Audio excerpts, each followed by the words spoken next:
वो बनाया गया। नाउ अब people can access all parts of the rain forest easily. अब जो लोग हैं वो रेन फॉरेस्ट के यानी कि वर्षा वन के जो विभिन्न प्रकार के जो पार्ट्स हैं, अलग अलग जो पार्ट्स हैं, वहां पर आसानी से पहुंच जाते हैं। इन्वायरमेंटल डिग्रेडेशन, जो पर्यावरणीय वहां पर जो चेंजेस आए वो किस किस तरीके से आए वो बताते हैं कि वहां पर जो पर्यावरण का डैमेज किस तरीके से हुआ। The developmental activities are leading to the gradual destructions of the rainforest, and the lush forest of the area is turning into the a barren landscape। जो विकासात्मक एक्टिविटीज थी वहाँ की, उनका जो क्रमिक विकास था वो किस प्रकार से नष्ट हुआ, वो रेन फॉरेस्ट का, और and the lush forest of this area is turning into a barren list. और जो हरे भरे जो वहाँ के फॉरेस्ट थे, एरियाज थे, वो किस प्रकार से एक बंजर लैंडस्केप में कैसे बदले। The environmentalist are however protesting over the greed of the European people. जो पर्यावरणविद थे, जो लोग थे, उन्होंने कैसे यूरोपीय जो लालची लोग थे उनसे कैसे प्रोटेस्ट किया हमारे जंगलों को। ठीक है। Many environmentalist have produced documentary evidence that the present global warming is mainly on the account of the डेट्रियोटेशन।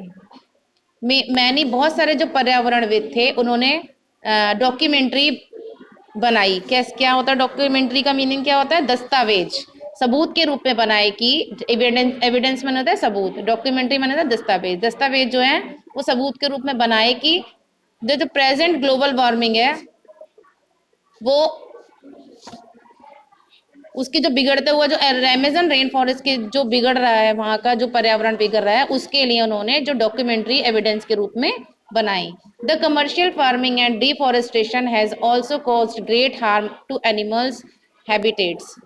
जो जो वहाँ की कमर्शियल यानी कि व्यावसायिक जो फार्मिंग है और डिफॉरेस्टेशन यानी कि पेड़ों का कटाव है, जो वनों की कटाई है, वह भी एक बहुत बड़ा कारण है जानवरों की को हार्म पहुंचाने का। Many parts of the former rain forest have been used for the constructions of road. बहुत सारे जो पार्ट्स हैं रेन फॉरेस्ट के, वर्षा वनों के, वो रोड्स के कंस्ट्रक्शंस के लिए, उनके सेटलमेंट्स के लिए और इंडस्ट्रियल पर्पस के लिए हटा दिए गए, काटे गए। गंगा ब्रह्मपुत्र बेसिन, गंगा ब्रह्मपुत्र की घाटी, the subtropical region of the world. Location, the Ganga Brahmaputra basin is one of the world's largest river basin. जो गंगा ब्रह्मपुत्र का जो बेसिन है, घाटी है, वो विश्व की सबसे बड़ी नदी घाटी है। It stretches from Punjab in the west to Assam in the east. यह पंजाब पश्चिम में पंजाब और ईस्ट में असम तक है। A part of this basin also lies in Bangladesh. इसका एक पार्ट जो है बेसिन का, इस घाटी का, वो बांग्लादेश में भी है। The Ganga Brahmaputra basin is situated between 22 degree north and 30 degree north latitudes.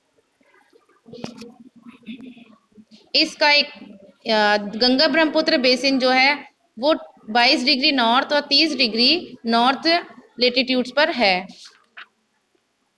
यानी कि अक्षांशीय विस्तार है इसका। The northern plains is about 2400 kilometres in length. जो इसका उत्तरीय प्लेन्स है यानी कि मैदान है, वो 2400 किलोमीटर लंबाई में, और जबकि इसकी विड्थ है यानी कि चौड़ाई है 150 से 300 किलोमीटर है। The plains of Ganga and Brahmaputra, the mountains and the foothills of the Himalayas। जो मैदान है गंगा ब्रह्मपुत्र के और जो माउंटेन्स हैं और इसकी फुटहिल्स मीन्स होता है तलछटी, हिमालय की तलछटी, and the Sundarban deltas are the main features of this basin. कि गंगा ब्रह्मपुत्र, माउंटेन्स और हिमालय की तलछटी यानी कि हिमालय, एंड जो सुंदरबन डेल्टा है वो इसका मेन फीचर्स हैं इस बेसिन के। ड्रेनेज सिस्टम, इसकी जल निकासी का सिस्टम जो है वो बताती हूँ मैं आपको। This basin is drained by the rivers Ganga, Brahmaputra and their tributaries. क्या क्या आप इंटरनल अभी नहीं करवाया? मैंने कुछ भी पूछने के लिए बोला था ना कल इंटरनल तो, लेकिन अभी थोड़ा चैप्टर काफी लंबा है ना, थोड़ा सा और पढ़ लो, कल का फिनिश हो जाएगा चैप्टर पे। This basin is drainage by the river Ganga. ये जिस घाटी में जो जल निकासी की जो व्यवस्था है वो रिवर गंगा के द्वारा, ब्रह्मपुत्र के द्वारा, और उसकी ट्रिब्यूटरीज मैंने कल बताया था। मैंने बताओ क्या होता है मीनिंग? ट्रिब्यूटरीज माने क्या होता है? कल बताया था ना मैंने।